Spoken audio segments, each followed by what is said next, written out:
এটি বিশেষ বিষয় কলকাতা উচ্চ ন্যায়ালয়ে ৰায় প্ৰদান কৰা এটা ৰায়দানক কেন্দ্ৰ কৰি যোৱা দুদিন ধৰি সমগ্ৰ দেশৰ ৰাজনীতি এটা চৰ্চিত বিষয় হিচাপে পৰিচিত হৈছে।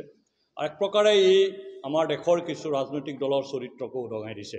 কলকাতা উচ্চ ন্যায়ালয়ৰ খণ্ডপীঠ তপব্ৰত চক্ৰৱৰ্তী আৰু ৰাজশেখৰ মান্তাৰ খণ্ডপীঠে এটা গুৰুত্বপূৰ্ণ ৰায়দান প্ৰদান কৰিছে। তেওঁলোকে কৈছে যে কলকাতাৰ মমতা বেনাৰ্জীৰ চৰকাৰে যি ৭৭টা মুছলিম সম্প্ৰদায়ক OBC হিচাপে ঘোষণা কৰি তেওঁলোকক বিভিন্ন ধৰণৰ OBC ৰিজাৰ্ভেশ্যনৰ সা সুবিধা দিছিল, সেয়া বেআইনী আৰু সেয়া ইনভেলিড আৰু তেওঁলোকক প্ৰদান কৰা সকলো OBC চাৰ্টিফিকেট 2010 চনৰ পিছত প্ৰদান কৰা সকলো OBC চাৰ্টিফিকেট কেনচেল কৰি দিছে। সেই OBC চাৰ্টিফিকেট এতিয়া OBC চাৰ্টিফিকেট হৈ নাথাকে আৰু তাক কাৰ্যকৰী কৰিবৰ কাৰণে চৰকাৰক কঠোৰ নিৰ্দেশ জাৰি কৰিছে।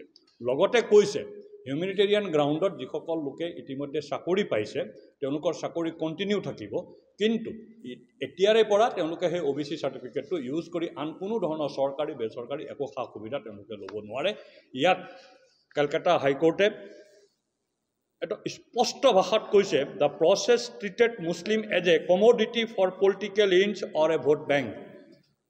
ৰাজনৈতিক দলসমূহে মুছলমান সম্প্ৰদায়ক এটা কমোডিটি হিচাপে বা ভোট বেংক হিচাপে ব্যৱহাৰ কৰিছে। এই কথাটো দেশৰ এটা উচ্চ ন্যায়ালয়ে তেওঁলোকৰ লিখিত নিৰ্দেশত উল্লেখ কৰিছে। কি বুলি উল্লেখ কৰিছে?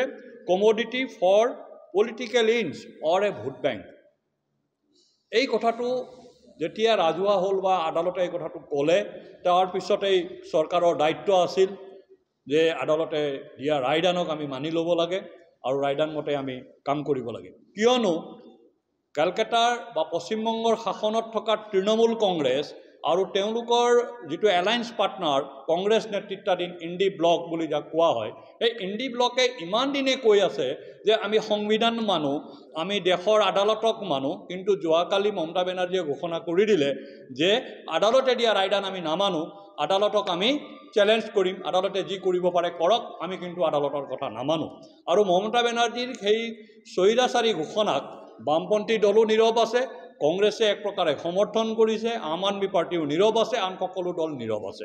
সেইকাৰণে আমি ভাৰতীয় জনতা পাৰ্টীয়ে স্পষ্ট ভাষাত কওঁ যে দেশত এতিয়া তুষ্টিকৰণৰ সময় উকলি গ'ল, তুষ্টিকৰণৰ যুগৰ সমাপ্তি হৈছে আৰু এতিয়া সন্তুষ্টিকৰণৰ যুগ আহিছে।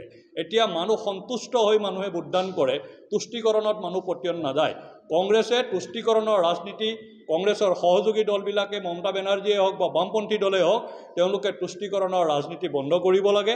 আৰু তুষ্টিকৰণ যে এটা অপৰাধ, ই এটা মানুহক বা এটা জাতিক বা এটা সম্প্ৰদায়ক একোটা কমোডিটি বা ভোট বেংকত পৰিণত কৰে, সেই কথাটো ইমান বছৰে আমি কৈ আছিলোঁ।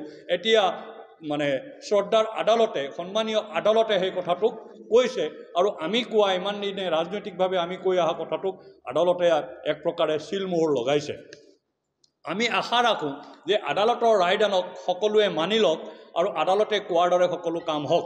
কিন্তু গণতন্ত্ৰত বিশ্বাস নকৰা, সংবিধানত বিশ্বাস নকৰা আৰু সংবিধানক ৰক্ষা কৰাৰ নাটক কৰা কংগ্ৰেছ দল আৰু তেওঁলোকৰ সহযোগী, প্ৰধান সহযোগী তৃণমূলে আদালতক এক প্ৰকাৰে বুঢ়া আঙুলি দেখুৱাইছে আৰু আদালতৰ ৰায়দানক তেওঁলোকে ভেঙুচালি কৰিছে।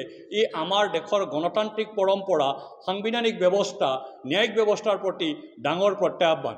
আমি তৃণমূলৰ তেনেধৰণৰ এটিটিউডক তীব্ৰ ভাষাৰে গৰিহণা দিছোঁ আৰু আমি সকলো সমাজৰ সকলো অংশক আৰু সমাজৰ সকলো ষ্টেক হোল্ডাৰক আহ্বান জনাইছোঁ, আদালতৰ ৰায়দান মানিব লাগে চবে আৰু আদালতে কোৱাৰ দৰে সমাজ বা দেশ বা প্ৰশাসন আগবাঢ়িব লাগে। এতিয়া মূল কথাটো হ'ল যে কংগ্ৰেছ দল আৰু তেওঁলোকৰ সহযোগী তৃণমূলে কিয় এনেকুৱা আচৰণ কৰিছে। তেওঁলোকৰ স্পষ্ট কথা, দেশৰ সংখ্যাগৰিষ্ঠ মানুহে তেওঁলোকক ইতিমধ্যে বৰ্জন কৰিছে, তেওঁলোকক ৰাজনৈতিকভাৱে গংগাত পেলাই দিছে, তেওঁলোক উটুৱাই দিছে নদীত। তাৰপিছত তেওঁলোকৰ একমাত্ৰ আশ্ৰয় হ'ল সংখ্যালঘু মুছলমান ভোট বেংক।